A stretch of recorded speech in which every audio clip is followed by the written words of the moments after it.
Melinda. How are you? Good, Trey. Thank you so much for having me. Yeah, thank you for coming. I mean, I got to see some snips of your films, and really, you are a filmmaker who is bringing about some issues to light that we need to know more about. Tell us about what got you into filmmaking. What really motivated me is I used to be in front of the camera a lot and acting, and I wasn't satisfied with the roles. And I thought, okay, I will, they say, we'll make a film then. And I was like, all right, I'll make a film. And they said, write something that speaks from your heart. And I was like, my life's so boring. What do people want to know going from audition to audition? And then I took a really deep dive, and I was like, okay, all right, if I'm going to make something that I can back up and be behind it and back it up, and if I'm really going to show my acting chops, let's get real, Melinda, and let's take a deep dive. And so what I ended up doing is I put together a number of incidents that happened to me, but it's a fictional short film, and it's called Asylum. And Asylum looked at the aftermath of trauma, the mental struggles we go through. And for her and that lead character, Jackie, it was the aftermath of being in a sexually abusive domestic relationship. And, but it was really to speak of the trauma that people go through in daily lives that we don't even know, right? I think we forget how amazingly strong we are, and we put up these invisible walls to protect us. But we forget that we've got to let them down in order to really live and to get the help that we need and to be participating in life fully and completely. And so it takes the viewer on her journey and her struggles of what was really happened and what didn't happen, and to come and to confront those, shall we say, demons, and be willing to do something that's sometimes so hard that we don't even think that it's hard until we have to do it, and that's asking for help. Yeah, well, so much of this in terms of, art mimicking real life. I mean, you're talking about things that folks do deal with and struggle with, and trying to find their place in it, how they get out of it. I mean, I can foresee that there's so many different things that the audience gets to walk away from this story, and kudos to you for having the courage to shine light on this and make sure that folks know about this issue, and maybe learn something too from how the character deals with it. So thank you for putting it out there. You also have some other projects that you've been working on, and Meaningful Movies Project is an entire organization that is working to make sure that the audience can experience some great messages in movie form. Tell us more about Meaningful Movies Project. Yeah, so Meaningful Movies Project was founded 20 years ago. It's their 20th anniversary. Woo woo. But it paralleled with my work that I was doing with filmmaking, and when the opportunity came to work for them as their manager, I applied, and I was like, oh my gosh, this just really resonates with me. And what they do is they use film. We know that film is powerful, right? So they use documentary films as the way to bring awareness to issues that we may not think of or that are important to us, and to communities for free. So no one's ever turned away.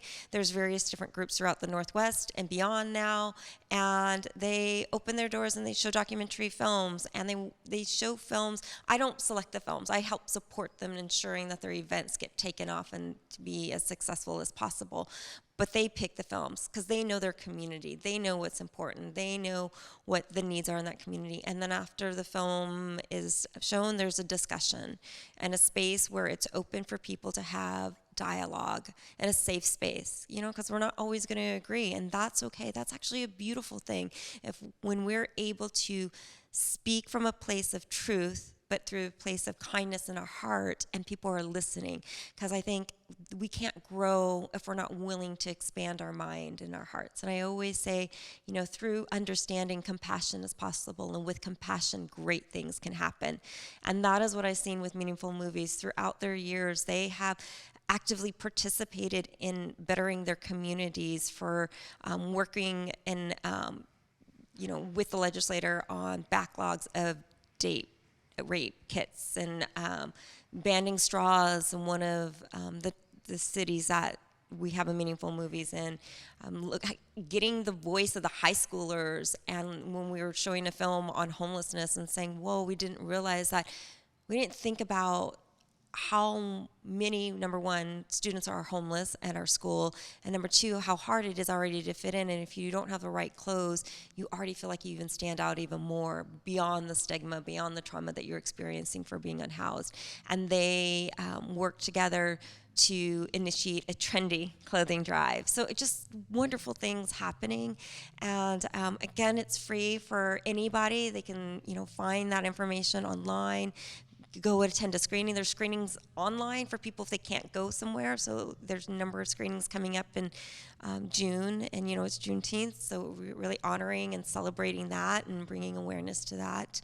And Pride, Pride Month as well. So, we're always trying to be on top of those important social issues. Yeah, I think that's important in terms of creativity. And, when we understand, again, the intentionality behind so many of these events, there's so much historical basis to be able to be honored and shared, and folks to be educated on through these creative platforms. And so kudos to you for doing this. I mean, I want to talk a bit, before I let you go, about, the organizing body. I mean, the film community here, now this investment in film, understanding the need to really build up our filmmakers here in the Pacific Northwest, and really creating that Seattle market that we know has been very dry for so many different reasons. And essentially it created the market in Vancouver, because people were like, well, we still want somewhat the scenery that Seattle could provide. So it created a robust industry for Vancouver. And I just want to hear from your perspective about how this film community is really shaping up to take on some of these opportunities that are coming up in film here in the city and in Washington State as a whole. Yeah, well, as you know, Trae, the initiative passed. Amy Lillard and her team just constantly, year after year, going down to Olympia, along with the film community. Just, couldn't have been done without the film community, too. And it shows you that we really want to make a sustainable living here, and it is feasible and it's possible, but we need funding, we need backing, and we're really excited to see what's going to come out of this new opportunity. I've been in other communities, but one of the things that it's so beautiful up here in the Northwest is the collaboration, the willingness to people to take someone in who's like, hey, I used to do sound, but I'm interested in learning more about producing, and bringing that person in. Or, like myself, I was in front of the camera for so many years, and I reached out to my, colleagues and said, hey, I'm interested in doing this film, Asylum, which we just talked about. Would you be willing to be a part of this? And just yes, just constant yeses is what I heard. And, now I'm on my 10th project, in my 10th film. So now to be able to do that with money and a care about equity, diversity and inclusion, because we have a board that's strictly looking at that. I think we're going to be a powerhouse like nobody else, with a heart that is a big heart, and really bringing issues to the forefront and not shying away from that, and not shying away from the different types of stories that are told, or the possibilities of types of stories that can be told. So I'm really excited to see, and I'm sorry, I'm gonna watch out LA, because here we come.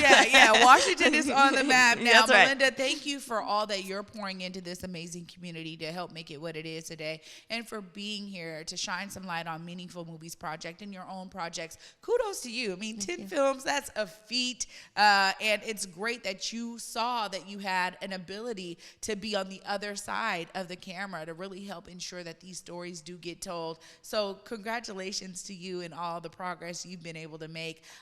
Make sure you look right there. If folks are wanting to catch up with you or Meaningful Movies Project, look right there in that camera. Let them know how they stay connected. Thank you, Trae. I really appreciate it. Well, if you're interested in Meaningful Movies Project, just Google us online, or you can find us at meaningfulmoviesproject.org. We're always looking for volunteers or feedback on films to show. Please, send us an email. It shows you, walks you through how to do that, or you can sign up for the newsletter. If you email, you'll probably hear from me.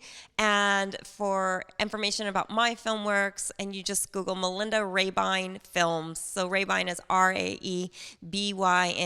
And I just want to thank Trae and her team for having me. Appreciate what you do for community.